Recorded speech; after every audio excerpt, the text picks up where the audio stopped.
I always get asked, ano ba yung mga system na kailangan mong pag-aralan if you want to be a freelancer, gusto mo na maging virtual assistant, or gusto mo na mag-work from home. But nobody talks about yung skill set na kailangan meron ka as a freelancer. Now, I want to answer this question. Nanggaling actually to dun sa isang video ko about technical writing. Ang sabi dito, okay lang po ba ang technical writing from no experience at all? And then there's another follow-up question right under that na yung mga walang BPO experience. At kung wala kang BPO experience, I think technical writing is very important for you to learn just because it will enhance your ability to communicate complex ideas.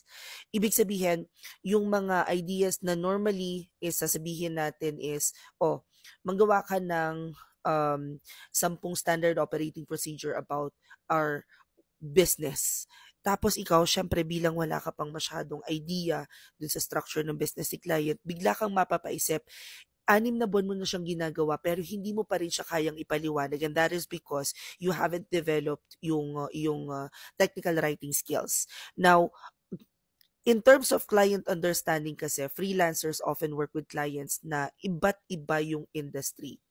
And with technical writing, mas maiintindihan mo at mas mai-interpret mo yung technical information, yung binibigay sa ng client. It actually enables you to deliver accurate and relevant contents, kumbaga. Now, if you are already a freelancer naman, pagkatapos gusto mong mag-upskill, pero itong isang bagay na to, itong technical writing, hindi mo pa siya na-master, this might be a good place for you to start. Because if you want to upskill, gusto mong mas tumaas yung sahod mo, the next parang one track na pwede mong gawin is operations management.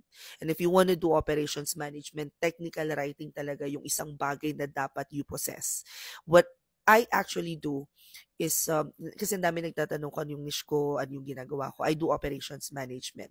And while um, my skills are not limited to just one specific like field, I think nakatulong sa akin na mas mag-expand nung market ko, yung mga nahahawakan ko, yung natatap ko na industries as a freelancer, is because I'm able to digest information as quick as I need to, and deliver SOPs, create structures, find the perfect fit for a particular role. Kasi na uunti-unti ko, how do you call it, like naaatado ko yung mga bagay-bagay just by starting with learning how to document. Like many freelancer projects, it involves creating documentation. So sabi ko nga sa operations management, yun talaga yung pinakang ginagawa ko, like nagagawa ko ng manuals, guides, tutorials para sa mga newly hired VAs. And because I have learned technical writing sa early times ko pa as a freelancer, mas pumalo ako.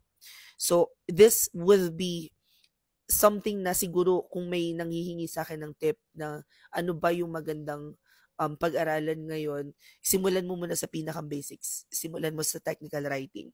If you guys are interested to join, we actually have a class for technical writing next Saturday and Sunday to, the 23rd and the 24th. Anong oras nga ba yun? I think it's 8 a.m. till 12 noon. So, 2 araw yung class niya. After nun, may 2 weeks kayo na internship. Pero hindi naman tatamaan yung holiday natin because offline naman yung ano. So, bibigyan lang kayo ng mga task na pwede ninyong idagdag sa portfolio ninyo.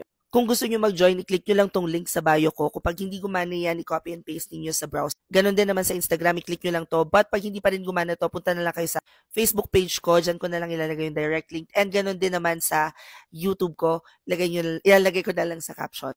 So, as I mentioned earlier, click nyo lang to. Pagkatapos, dadali na niya kayo dito sa page na to. Pagkatapos, browse nyo lang pataas. Makikita nyo dyan, open classes. Tapos, nandito na 999 pesos lang, technical writing. Again, next Saturday and Sunday na yung class nito. Kasama na dun sa 999 pesos yung internship, yung mock interview, which is your one-on-one with me, and then yung certification thereafter, and yung output ninyo dito sa class na to, pwede nyo nang isama sa portfolio ninyo. So, tutulungan na rin namin kayong gumawa nun. As usual, comment any questions you guys have about working from home.